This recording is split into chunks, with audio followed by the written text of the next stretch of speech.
Once again, welcome everybody. Delighted to have you on the webinar this afternoon. Some of you may have attended a webinar about a month ago. Part of a series, this webinar is really looking at opportunities and linking that in with the skills and the training that we provide. So this one, as you can see, and you've hopefully read the article that's been shared in advance, the NHS and digital skills for the new normal. It's obviously been an interesting few months, and we're still in a period of change. I think it's been well advertised to anybody through the media, the fantastic job that the NHS has done in adapting within this time. And the digital skills very much has been at the heart of the solution to various activities within the current landscape, and it's very much around that topic that we want to explore today. And we've got a fantastic panel that we're delighted to have join us today from some outstanding organisations, NHS trusts, and we'll introduce you to those shortly. We've also got Jennifer Stone from Health Education England, who's going to be sharing with us about the framework that she's put together to allow access to digital skills. So that's the run of today, and my colleague Richard Lambson will be hosting the panel discussion very shortly, and it's going to be a very insightful conversation. So as James has said, please do put conversational chat into the chat function, and we'll capture those in the Q&A at the end. So I'd like to move forward and introduce you to Lee Dempster, our Group Commercial Officer. He's going to be setting the context for this webinar and was behind writing the article that was shared previously, and of course we'll share that again after the event. Over to you, Lee. Thank you, Andrew. We are facing a changing world of almost unparalleled levels within our lifetimes. The continued fight against the COVID-19 pandemic has seen massive changes and responses from the NHS, not least of which the dramatic advances in the use of digital healthcare services. I think by now we all know the scale of the problem, with over 40,000 deaths in the UK. So I just wanted to stop for a moment to say a sincere thank you for all the support and bravery that everyone in the NHS is showing in the lead and the fight that we are in. It is an awe-inspiring thing to witness, and I hope we never forget or take for granted the sheer determination, skill, selflessness and commitment we have benefited from now and for the future. So many thank you to everyone who works in the NHS. We know that the UK PLC is changing. Digital transformation, work practices and agility in developing new digital solutions and the way people are living their lives are seeking support from an evolving rate that perhaps we've never seen before. Just IT have been proud to support the learning and development of many trusts in the UK over the last few years, with the ongoing development of solutions for the growth of customer skills in the digital age. We aim to lead the market in innovating, informing, educating and delivering the best apprenticeships, training and recruitment services to ensure that every person matters. Our passion is in inspiring and changing the lives of our learners, career developers, employees and clients through the blending of people skills and technology. We are seeing the health of human, financial and businesses fighting for survival as the challenges of lockdown fundamentally change how the UK is working and coping with the challenges being faced. In our white paper that we distributed, the NHS New Normal, Changing Technology and Workplace Practices, we looked at how technology and digital skills were creating solutions to very human and organic problems. The NHS has multiple challenges across its services and it has had to find solutions for them. No development is done in isolation. In fact, multiple stakeholders are involved and agile work practices have been developed with the end user always firmly in mind. The NHS blog highlights the changing mindsets, approaches and technology-driven solutions that are aimed at the well-being of users.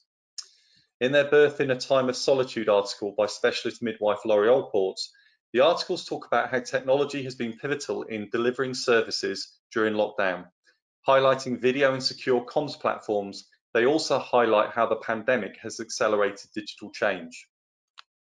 The necessity for digital transformation means teams have been involved and are working faster than ever before. Dean Vipond, lead designer at NHS UK, talked about this in his recent article, How Should Service Design React to COVID-19, where he identified the need to work and think more clearly than ever before. This and other digital transformation projects in the NHS have drawn the focus on how to develop great digital products and what skills and people are needed to make this happen. Dean goes on in his article, make it usable and accessible. Working at speed is no excuse for cutting corners with usability or accessibility of a project. You may be digitally literate with an up-to-date phone and good broadband, but many people are not. As the NHS are working to develop new mobile products and digital technologies that can help in response to the outbreak, there is a need for agile approaches and people with experience of this approach. So with this interconnectivity across departments, subject matter experts, doctors, GPs and patients, are we seeing a moment in time or a new approach that will be embedded into the NHS? Various sources seem to suggest that the change is here to stay. In Consultant Connect's planning for the new normal in the NHS, they suggest new technology means there's no going back. They commented in the article that the NHS has modernised more in the past 5 weeks than it had done in the past 5 years. Hundreds of thousands of GP consultations were moved online or onto the telephone, and the impact was immediate and amazingly as positive as the technology providers have been promising this would be. Other articles for the BBC and the executive of the NHS providers supported this view. As the pace of change approaches continues, adapting existing situations with new solutions, then how will the NHS continue to develop when it comes to hiring and developing its staff to continue this momentum? What will the NHS need to do to future-proof its workforce, ensuring it has the right skills to keep pace at the rate of digital transformation? Hiring and developing staff to increase their capacity to adopt new skills and technology is now crucial as part of the hiring and developing of staff. The NHS has the opportunity to reshape the workforce to meet patients' needs using a skill mix that utilises new technology. Therefore, digital skills will need to be brought into the NHS, as well as upskilling programmes to develop the digital skills of existing staff. As the COVID pandemic has driven digital change, we have seen an increasing importance of digital and technology-based roles within software development, business and data analysts, and cybersecurity. The NHS now has to look at how to best get these skills into their functions. We have seen the increased use of apprenticeships to try and deliver these skills into organisations. The introduction of the apprenticeship levy has promoted the use of apprenticeships generally, and high-level tech and digital programmes mean apprenticeships are now a viable option to the NHS, not just to hire digital talent, but to develop existing skills. The challenge is to find the right balance of skills to meet the needs of the future. This will, of course, require the hiring of traditional healthcare skills, but they will need to be supplemented with the digital and analytical skills to ensure the NHS is delivering in the digital age. We all know that the NHS has ongoing challenges in recruitment drives. The principal goal is always getting the right people with the right skills at the time needed to deploy them. It has many unique challenges, and now it needs to continue its dynamic evolving approach into the needs for the skills now and into the future.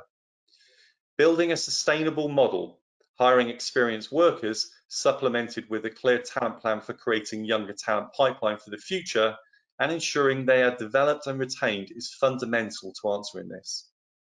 So be brave in your thinking and approach in this new world. Thank you, Lee. Fantastic bit of insight there as to what is going on in the NHS and ultimately the skills that can provide solutions to opportunities and challenges that are presented at this time. This webinar is a conversation, and to that end we love to engage our audiences in the conversation. So we have a number of polls that we release throughout the next 40 minutes, and the first one we're going to generate now. James, would you like to generate that poll for us, please? Thank you, James. Thank you very much, Andrew. So I'm just going to share the poll and launch the poll currently.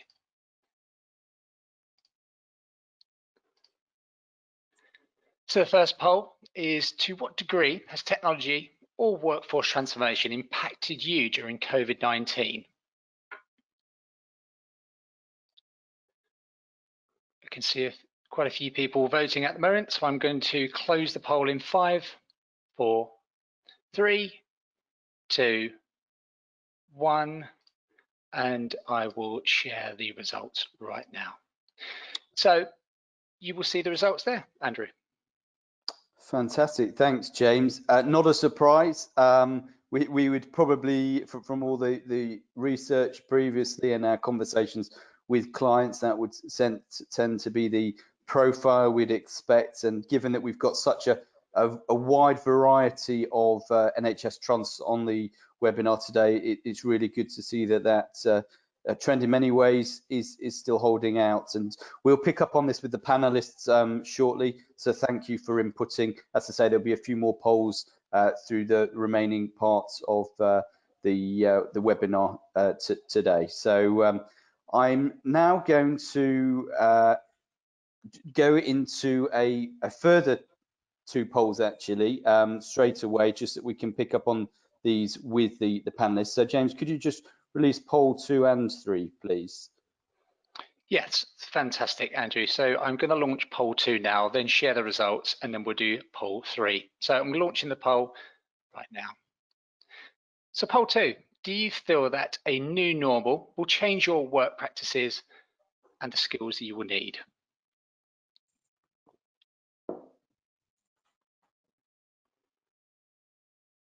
I will close the poll in 5, 4, 3, 2, 1, and share the results with you now. Wow. It's a unanimous decision there, Andrew. Wow, that is insightful. And again, we'll pick up on that very shortly with the panel. And just finally, we're just going to release one last poll and capture your insights. So we appreciate we've got a wide variety of people, from apprenticeship managers through to technical people on the line today within IT teams. So great to capture your understanding of what's going on. Just launching poll 3 now, Andrew. Poll 3, does your department have a digital hiring and skills development strategy?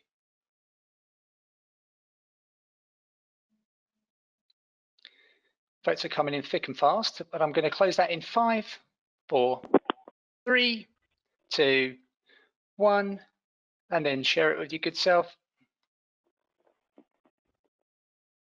22% said yes, 43 no, and 35 pretty much don't know at this stage, Andrew. Okay, that's interesting, and I think we are in an ever evolving landscape. By no means have we reached what many people are calling the new normal. It's an ever evolving picture, so we are all mapping out what that looks like. But again, something that I'm sure Richard will want to pick up with our panelists in a moment and get their reflection. So without further ado, I would like to introduce you to the speakers today on the panel. And so could I ask that Alison Pearce and Lawrence O'Sullivan, Michael Edwards and Michael Fidler, if you're able to pop your cameras on where you can. I know, Alison, you're on the voice, yep. and have some technical issues, as Richard will also be voice only for the duration of this conversation. So thanks ever so much. Great to see you all. And I'm just going to start off and just kind of give you an insight as to who we have in the panel today, and we do appreciate your time. So we have Lawrence O'Sullivan. Lawrence, do you want to just introduce yourself, please? I think you're on mute there, Lawrence. I think you just need to thank you very much. There you go, more learning with IT. Absolutely. So My name is Lawrence O'Sullivan-Whiting. I'm the Workforce Development Lead at Great Ormond Street. I've come from I've worked in the apprenticeship industry for 8 to 10 years. Prior to that, I was a retail manager. I think we've seen a lot of change for the better in terms of our IT use due to the pandemic. Gosh has been one of the leaders in terms of embracing IT and IT systems for the last few years. But from my outside perspective, from the NHS, I think we've been very behind in terms of IT, and I think this has fast forwarded us probably 10 years, in my opinion. So that's my experience. Thank you, Lawrence, and we're really pleased to have you on the line and have that apprenticeship lead perspective really useful. I know we've got a lot of apprenticeship leads on the line today, and gosh, like you said, you're doing a great job, particularly in the data analyst area with that. And I'd like to bring in Michael Fidler. Michael, welcome, and delighted to have you join us today. Could you just introduce yourself, please? Yes, I'm delighted to be here. I'm an IT operations manager. I look after the electronic patient record systems for Imperial College Healthcare, NHS Trust. The platform that we use is generally ever expanding, if you like, and we're increasingly picking up different remits to expand into the Northwest London sector. So we take quite a bit of leadership there.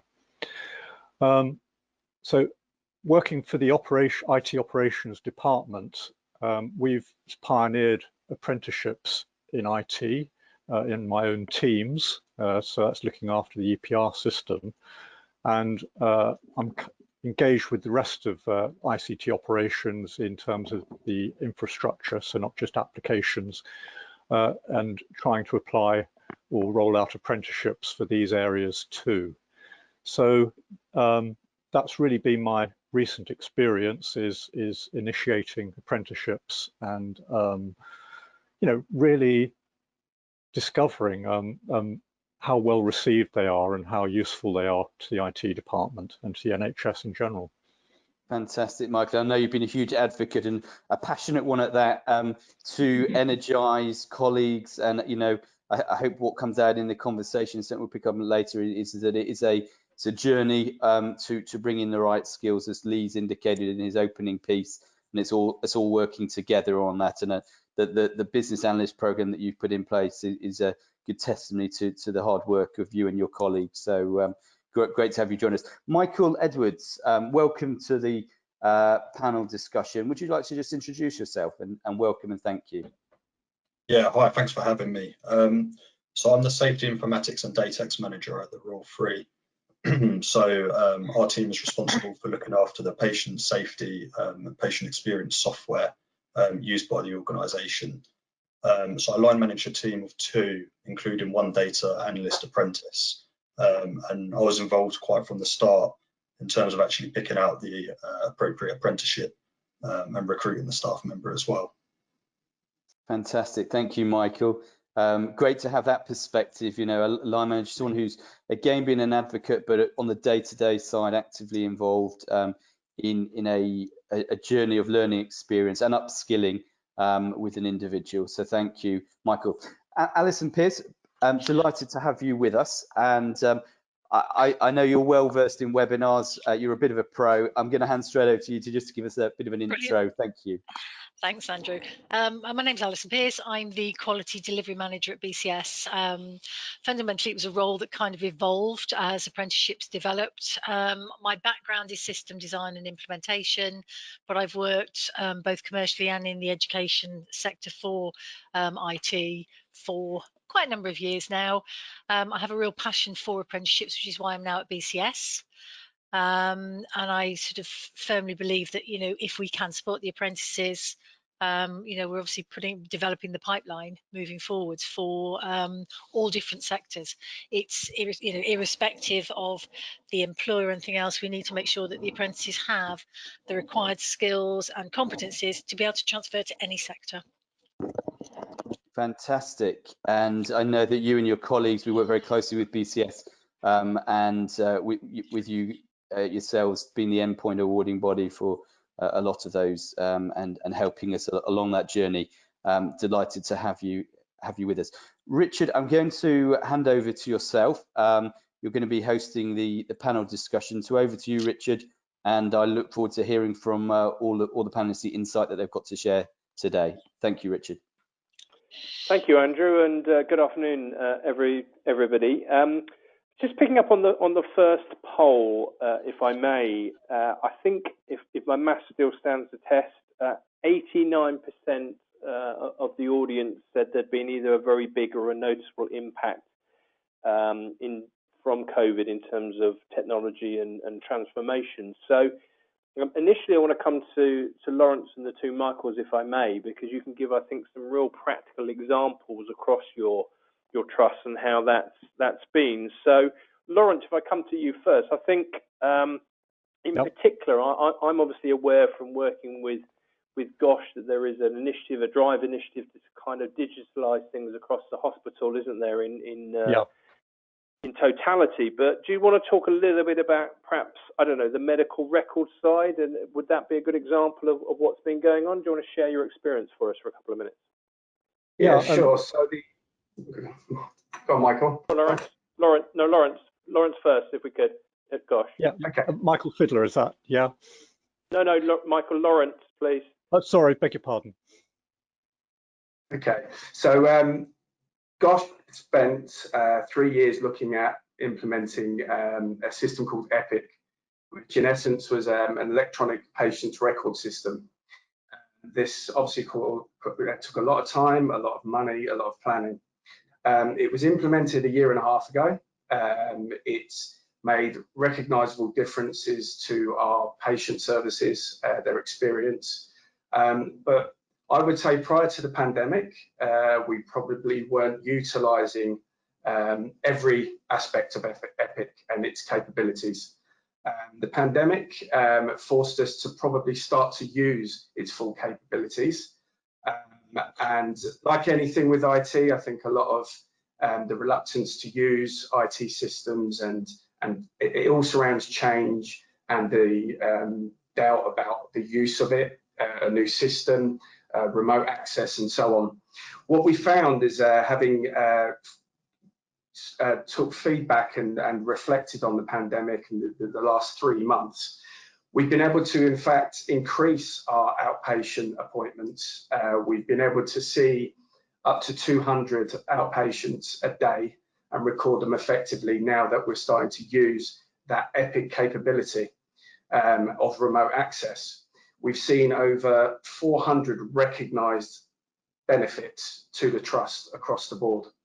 Our outpatients' experience has increased in terms of their turnaround time, their experience, their effectiveness, and we've really embraced that part of the system. Now, I think where we had that capability a year and a half ago, we probably wouldn't have changed the way we've worked. The pandemic has really forced us to then use that system, but we've definitely seen the benefits of that. Fantastic, and I would guess that's something that will kind of continue into the future as a positive change. Michael Fidler, if I can come to you now, I think you've had a similar experience with kind of care in the community, haven't you? Do you want to share Imperial's experience from that perspective? Absolutely. So yeah, we've had a very similar experience to Lawrence in Great Ormond Street, where we've totally accelerated our outpatient appointments. But we also have, if you like, in the Northwest London sector, we've cooperated with other key hospitals there, and we've created a joint sector waiting list, which is quite unusual. So in so doing, we have taken into our own hands, as the 4 leading hospitals with these waiting lists, we've taken all the decisions on how we redeploy patients and reach the patients that we need to. So that's the first thing that we've done, and I think that's quite a seismic change in organisation in terms of commissioning and what have you. And alongside that, we've been pushing really hard, and I think we've increased by a significant amount. I'm not sure if we've doubled it, but the number of patients who have joined our what we call our care information exchange. So across the community, whether it be mental health, social services, GPs, or the hospital, the patient can see their record. They can see their outpatient appointments as well, all their results.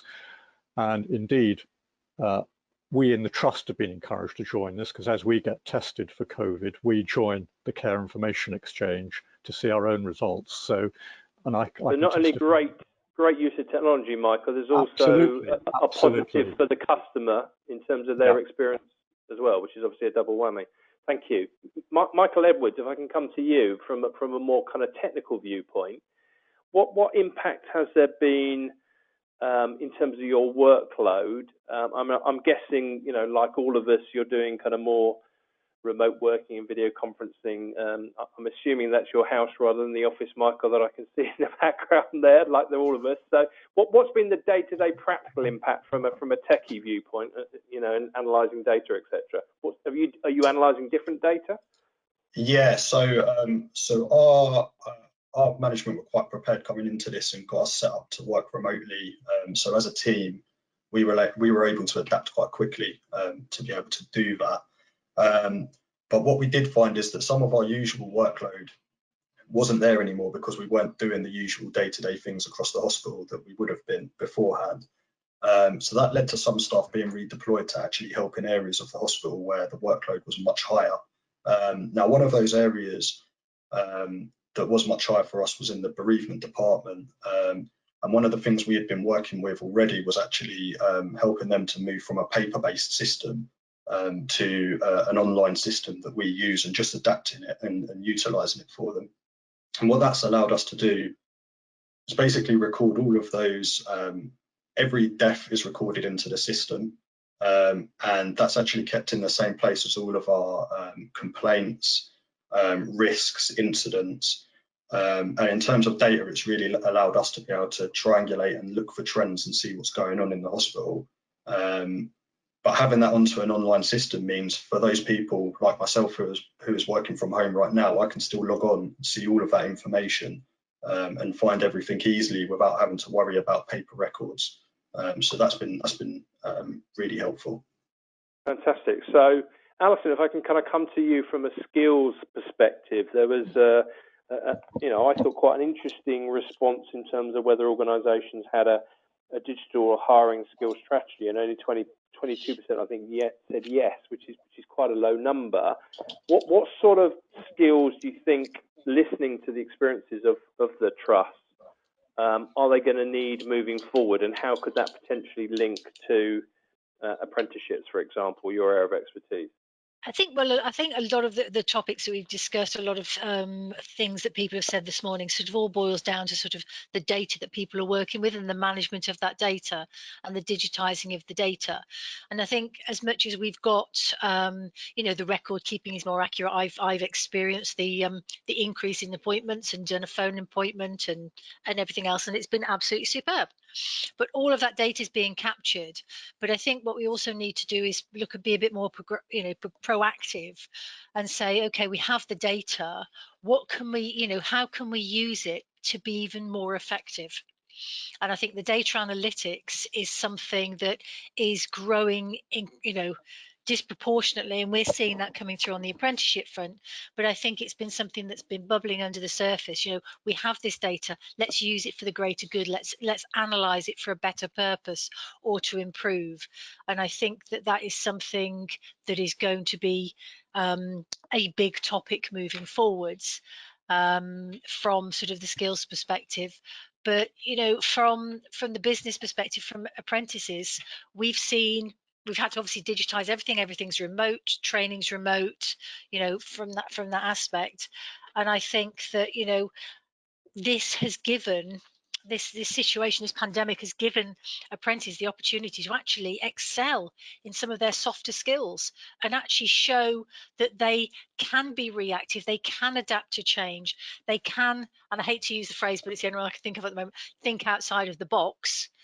You know, problem solving. They're having to solve problems that nobody could have anticipated, that nobody can really overly support them with. They've just got to sort of get on and deal with it, and it's remote, and you know, it's in a different environment. So I think, you know, we don't always do the apprentices or the apprenticeship, you know, due credit because we've got all of these opportunities for these apprentices. You know, let's get them working, let's get them in there, because the majority of the level 4 apprentices that we see, especially, you know, obviously we work closely with Just IT, so we see a lot of theirs. You know, they're good candidates. They're, you know, they want to learn, they want to be part of the organisation. I think we just got to let them run with it, and actually let's see what they can do. Fantastic. Michael Fidler, if I can kind of come back to you and pick up on the digital transformation piece. I was on a different webinar last week, and a phrase struck me that I think is highly appropriate here, which is basically that pandemics have the effect of kind of fast forwarding change. And one of the things I've been impressed with across all of your trusts is the speed of deployment. You know, I've heard stories of, you know, it would have taken 2 years to get this signed off, and we've done it in 6 weeks. What sort of, you know, what sort of projects can you see coming up in your crystal ball over the kind of next 6-12 months, which will keep this momentum going? Do you have any line of sight of any new exciting projects? I guess it's I guess we're already, I've mentioned a few of the things that we're looking at, you know, like merging, getting more people onto our platform, expanding the care information exchange, making it interoperable with the whole of the rest of London's care information exchange, so not just the North West London sector. But one thing that hasn't really been mentioned is apps. We are developing, I think it's with Microsoft, one of their teams, the ability for doctors in particular, to access the patient record very securely using an NHS standard, which is very tough. So you can't just write any old app and have a peek in and look at people's records. But where we've got something that we've just released called PowerPoint Touch. PowerPoint is our doctor's part of the entry into the system, and they can actually see and interact with patients' records very securely using their Apple smartphone. And you know, we intend to expand that into Android and other devices. So it's a bit like you know, Microsoft, you know, it's not Microsoft, sorry, the Apple shop. We will begin to start having these applications which can be applied to trusts whose systems are advanced enough and whose owners wish to share a bit of their platform for this sort of design. So that's an exciting thing coming forward, I think. Well, thank you for sharing. Lawrence, if I can come back to you from an apprenticeship lead viewpoint, how are you seeing, you know, when the line managers come to you with kind of requests for support to help them with staffing requirements or upskilling their existing members of staff, are you starting to see different types of requests? I'm particularly thinking, I guess, because of the need for use of digital, there may not have been the emphasis, I don't know, I might be being unfair, but are you seeing more requests for digital skills needed because of the way that people are having to work? Definitely. I've seen a real change and focus of the value that data analysts bring to each department. There's now lots of data. There was lots of data there previously that could be used in the research department, in our finance department, HR department, and indeed in our IT department. We've now seen those teams identify that absolute need for data analysts and the use of those skills, that we are seeing an increase in recruitment in each department, and they're focusing on those data analyst positions within DOSH. Okay, interesting. Michael Edwards, obviously you are leading a data team. Are you seeing a similar need across Royal Free? Yeah, I imagine there will be, because especially with more systems going paperless and advancing in this way, we're going to be collecting more data, and there's more opportunity to look at this information and learn and help it to pick the direction that we need to travel in. With our particular post, before this post, I hadn't thought of an apprenticeship before, to be honest. It was suggested to me, and I sat down and started to look through the different options that were available. And once looking through those options and seeing what was out there, actually, it made me think, I don't know why I haven't thought about this route before, because there's lots of opportunity and there's some great apprenticeships out there. And I think the great thing is our particular apprentice comes back sometimes and suggests doing things in different ways because of what they're learning and what they're seeing, particularly on their classroom time, and networking and talking to other people in other organisations and industries to see how they do things as well. So I definitely think it's a positive thing and something that going forward will help us to keep advancing as well.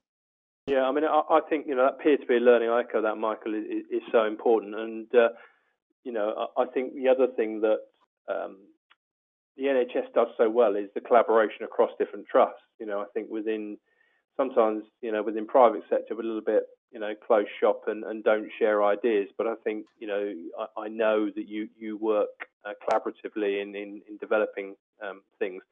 Michael Fidler, we talked a lot about data analysts, and I think that's right. But you've kind of, I think you outlined you'd introduced a business analyst program. What impact of the business analyst apprentices had within your business? I suppose a bit of a hobby horse of mine, but we do react very quickly and very well, especially if there's an incident, especially in the infrastructure part of the department or part of the application goes wrong. So we're essentially a very good reactive organisation, and I do wonder how good we are at planning, and how proactive are we. And I see the business analyst apprenticeship role as ideal for giving people the courage to say, look, stop, pause, think, what is it that we want to do? Not just a knee-jerk, here's a solution, and get something in fast. So to me, I see that's an invaluable complement to the normal excellent work they do in keeping our systems going and alive, is to think about the projects that we have on the side to enhance the system and to respond to users' requests in a very sensible manner. And this, of course, feeds into the project management piece as well. So that's where we're coming from. Excellent. I mean, I think business analyst is all about change management, isn't it? And interestingly, 97% of the second poll said that they could see change in terms of working practices. So, Alison, coming back to you, a bit of a leading question. I mean, clearly there's going to be more demand for business analysts, but if you put your nationwide hat on in terms of what you're seeing at BCS, are you seeing any other trends in terms of, we've said there's more data analysts and business analyst needs, but what about anything else in the digital space? Are you seeing any particular trends you can share? I have all the stats in front of me at the moment. I mean, bizarrely, we have certain standards that we see the highest numbers of from a month-to-month basis, and over the period of the pandemic, one of those, which is the digital marketer, has just plummeted on people coming through, and yet we've seen a really rapid increase in the data analyst, the software, the cyber, and the business analyst is kind of holding its own. It's not increasing rapidly, but it's not dropped back. So all of the skills that we've been talking about, all the sectors and the areas where it will be managing change, creating that change, and improving the life or the environment that we're working in, all of those sectors seem to be suddenly, over the past 3 months, to be increasing disproportionately to what we've seen historically. So it is quite interesting from that, and it's not something obviously that we were prepared for. It's just kind of hit us that we've got suddenly all of these numbers coming through, to the point that some of the numbers are double what we anticipated. Now, they must have been in the pipeline, but I do think that the pandemic has fast-tracked some of them through, so that their time on programme has been a lot less because of the experiences they've had over the past 3 months. So it has been very interesting for us as well.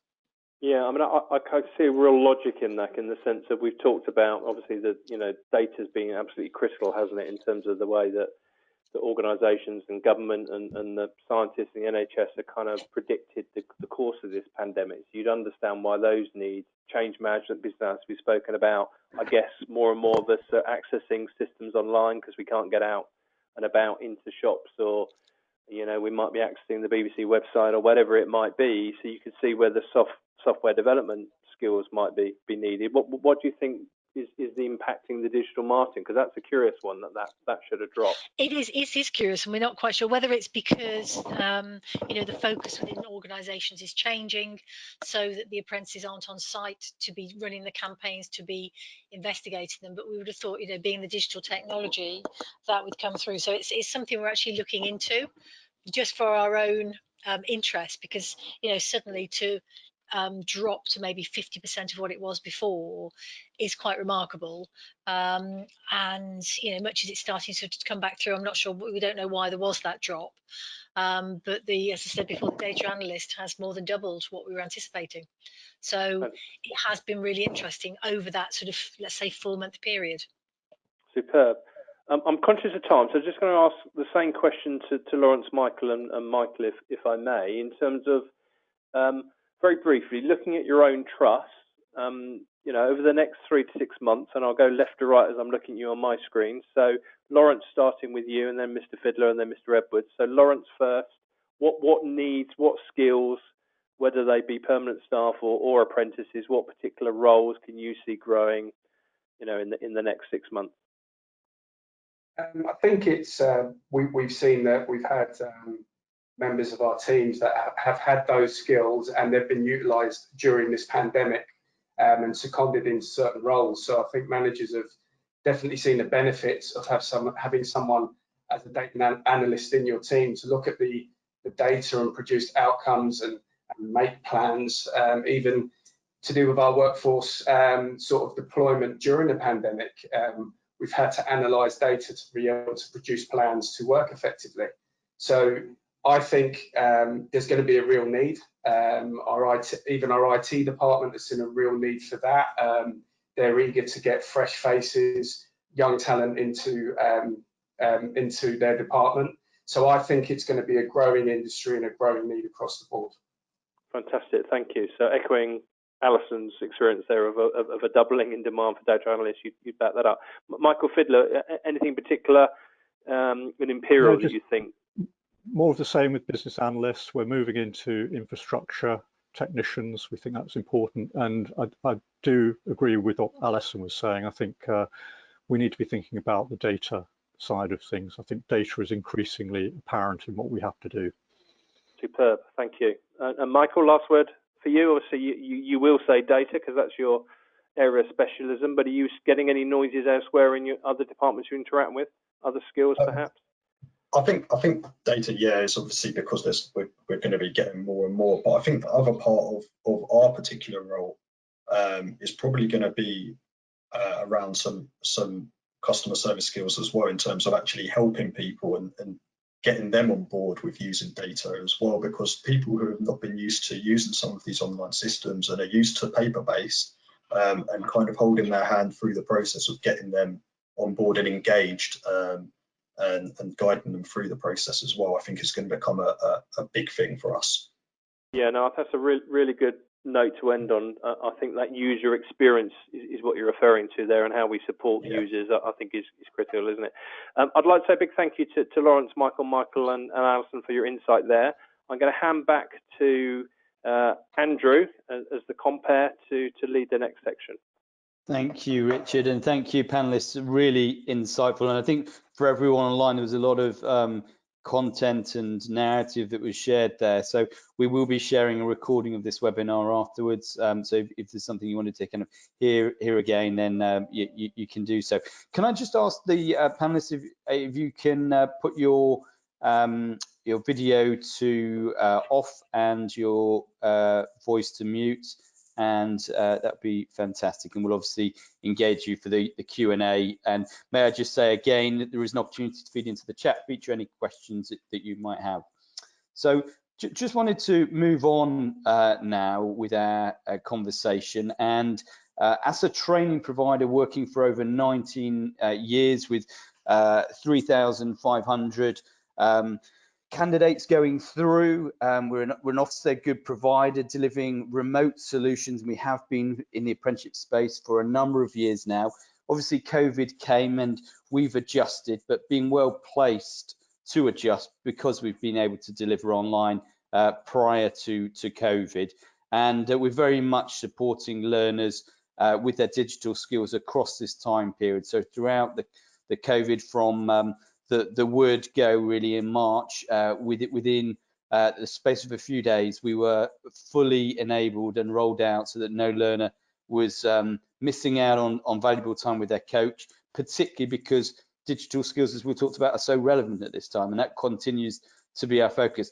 I did want to take the opportunity to naturally, as a training provider, we are delivering in this space, and to just talk about a few of the programs that we've mentioned in the panel discussion, and really to kind of share that actually there are some valuable solutions here via apprenticeships. Apprenticeships isn't the only way, but it is a fantastic way, particularly with the apprenticeship levy pots that NHS trusts have to spend, and naturally with the targets that are in place for spending those. There's a useful tool here, mechanism to upskill.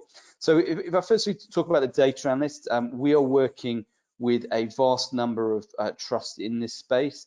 It has been one that's been very much embraced by trusts that we're working with, and so we've got multiple learners at single sites on the program, and we're working with those trusts to make sure that we're delivering a good program that allows a trust to still do their day job, because the training and the experience go hand in hand, and we work on a individual level to map out a learner journey for a trust that is workable for their team. And I think the key bits I just wanted to highlight on this is that, you know, it is a data analyst level 4 role. It goes into detail. You know, the learners need to be working with data day in, day out. They need to be analyzing, not just inputting. It's very much about interpreting data and analyzing it, reporting. And to that end, we've got both the kind of back end mechanics of that, and then also the front end visualization of data. So using Tableau, using Power BI, and it's a really good detailed program for those that have an analytical mindset, who have the opportunity to put that into practice in the day job, who are using SQL, for example, who have a Excel appetite, but want to take that further. They learn the coding in the background of R, and it's someone who really is moving forward with their career. They've been aspiring to do it, and they've got the opportunity to put those skills into practice daily in their job. A fantastic piece. We've interestingly got one learner at a trust who's grappling with the COVID data as we speak, and doing their daily reports. So fantastic program. The next one I want to mention is that the business analyst, Michael, amongst others, has benefited with his team with this program. With the advent of electronic health record systems, it's been an increasingly valuable program, mainly because there's a lot of system changes that need to go on, and then continual modification of those. But in essence, it applies to any information system where process maps need to be done, user requirements gathered, enlisting user needs, and then putting together those plans that are going to meet the organization and the stakeholder needs to provide best value. That's the business analyst. It's a level 4 function. You'll see on the side it's 18 months. I think the other good thing to mention is we work very closely with BCS. They've got a number of certifications that can be bolted in and alongside. We actually cover the diploma within the program, and a lot of energy has gone into that program working with businesses, and we're delighted to see how well that has been received by trusts, and we really see that expanding. The next one is the software developer program, which we've had for a while, and we've actually rebooted it. We went out to employers, including some trusts, and got feedback really on our program.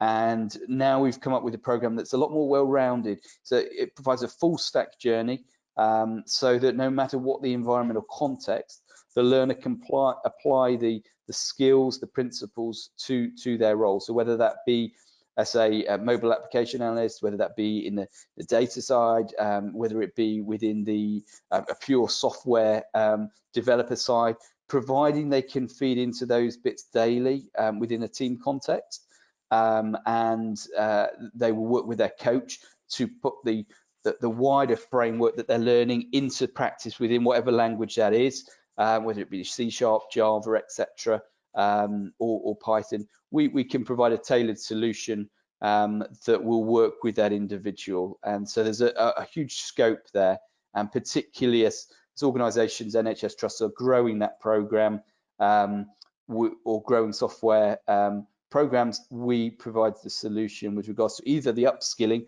or new hires, and we can do that, the recruitment of data analysts, business analysts, or software learners, should that be a need, or simply upskill existing members of staff. If you could move on, James, to the following. I just briefly want to mention two more programs. The Infrastructure Technician Level 3 have a huge number, probably over 350 on programmer as we speak today, and Network Engineer. As technology changes, as we are engaging today online, so do the skills of learners going through these programs, and we're always keeping these programs up to date with BCS and CompTIA, which we're partners of. The Network Engineer Level 4, very specific to network environments, but again, equally a great opportunity for upskilling or new hires. And then lastly, we do offer digital marketing apprenticeships and training in Associate Project Manager, Level 4, Operations Manager and Team Leader, part of another suite from our leadership and management piece. The reason I mention all of this, ultimately, that the growing demand, as we've talked about in the panel discussion, is pointing towards digital solutions and then digital talent, and one of the most cost-effective ways that trusts can engage in that upskilling or new hiring of talent is via that apprenticeship levy. Thank you, James.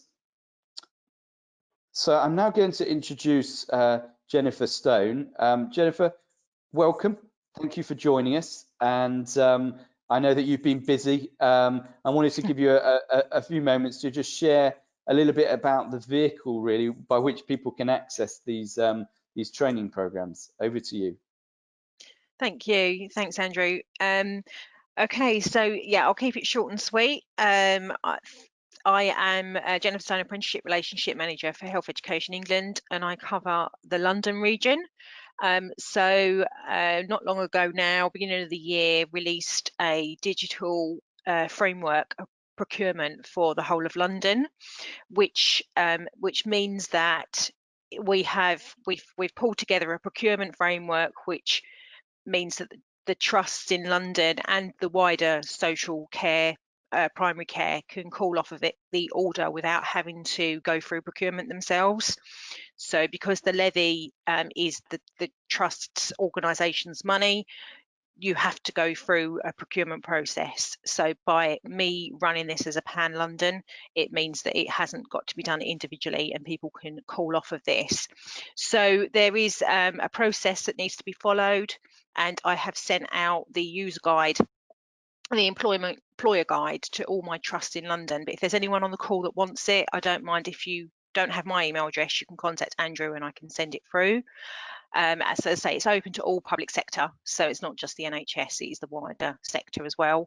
You fill in a URN form, which is a unique reference number form, and that's how you call off the order. And that's all done by our Salisbury management process procurement service that we have partnered with at HEE. There are 20 training providers on that framework, and over the 20, they just happen to cover 20 digital standards. That's just a coincidence. It's 20 and 20. It doesn't mean to say that each training provider are delivering one standard each. It's just the way the figures have worked out. So 20 training providers are on the framework, offering a whole suite of 20 different digital apprenticeship standards. And while we're here for Just IT, they have been awarded the 5 to provide the 5 that Andrew just went over out of those 20. So if anyone wants any more information on that, please do feel free to contact me, and I can help you call off of that order, and then it's all covered under the NHS terms and conditions. Thank Jenny, you. it's Richard. If I may, just to kind of some context, do you know across the trust how many apprentices are actually on programme? If you don't know that, apologies, but I would imagine it's a huge number. You're obviously a great advocate, aren't you? Yeah, it is huge. We do, we're talking about data, we do have an issue with data in the sense of the data that we get from the ESFA is quite out of date. So it's difficult for me to sort of give you a figure of how many learners are on at the moment. But, you know, we're moving in the right direction with a public sector target. In terms of apprenticeship starts in digital, across the whole patch. Obviously, I could have looked up some stats for London, but I think across the national piece for digital, you're looking at about 200 starts on digital apprenticeships over the last couple of years. Yeah, I mean, just puts into context, doesn't it? Yeah. Thank you very much. But I do, you know, listening to the panel, it's really interesting, and I certainly think, you know, with the pandemic, it's something that's really going to take off in the next couple of months, because it's something that's really, really needed. So, but I'm here. If anyone needs any advice on that, please do contact me. And we'll certainly share Jenny's details after the call with the slides and the recording. Andrew, back to you to conclude the webinar. Thank you all. I'm very conscious of time. We will just flip straight to a quick poll. We have captured Q&A, and so I will let Richard just come back in a moment, and just if there's any kind of key ones that have pulled through. If not, we will follow up individually with everyone who has answered a question. And if it's to a panelist, we'll obviously reach out to that specific panelist to get that information. It's obviously been a fantastic panel discussion with a lot of insight. So we wanted to prioritize that discussion given everyone's time that they've invested into it. So James, could you just release the last poll, please? I certainly can, Mr. Walker. So I'm going to launch that right now, guys. And the poll 4 is, do you currently use apprenticeships to hire or develop digital skills? Seeing quite a few votes coming in, so I will close that poll in 5, 4, 3, 2, 1. I'll close and share them so you can see the results. 50% yes, 40% no, and 10% don't know. Fantastic, thank you, James. Richard, I'm going to go straight over to you. Any comment on that in kind of the last couple of minutes with regards to that result, and any kind of reoccurring question that comes through that might be worth just covering off on the benefit of this webinar? Thank you, James. I don't know if you can see the questions. Obviously, having dialed in by phone, it's harder for me to access those. Are there any particular themes or questions that you can see that you'd like me to put to the panel? A lot of the incoming thoughts were more agreeing about the change that we're going. Nigel Hogg had a question here to say, assume we access you by the Salisbury procurement, Richard? That's right. So the health education framework that Jennifer spoke about, that's absolutely right. It's through the Salisbury portal, and as she said, she can release details of that. If Nigel's not got those, she can share those, and we'll make sure those are shared after the call. There wasn't any other questions that were coming in. Nigel just said, yep, I have them. So he's just answered that question straight away. So now would be your time. If you have got any questions, please pop them in and we'll endeavour to answer them straight away. If not, if they do come in a moment or so and we've moved on, then we will make sure that one of the panellists and staff do come back to you in due course to come back and answer those. Yeah. Okay, so I'm conscious we're kind of a minute over where we wanted to be. So if there's no further questions, I'll hand back to you, Andrew, just to give a preview of the next webinar. Absolutely, and thank you for that. And yeah, I would encourage you. We had some fantastic questions come back, very specific, and you might not feel that you want to pop them in the chat feature.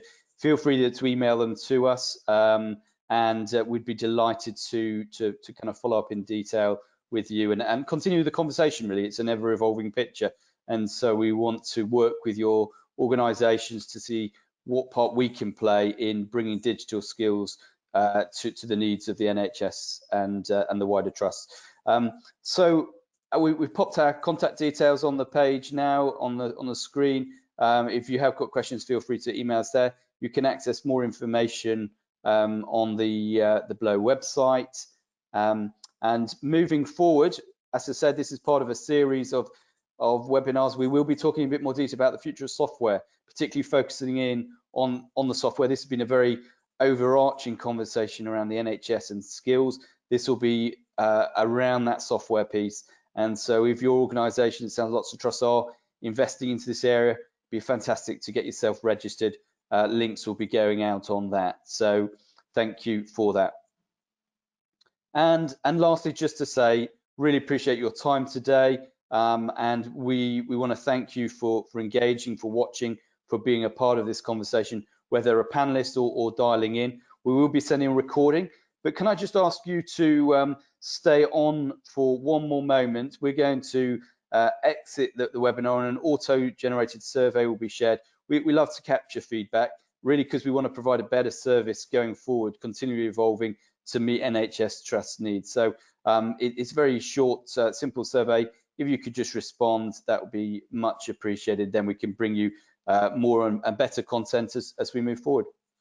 Thank you all, and thank you to our panelists once again, and have a very good afternoon.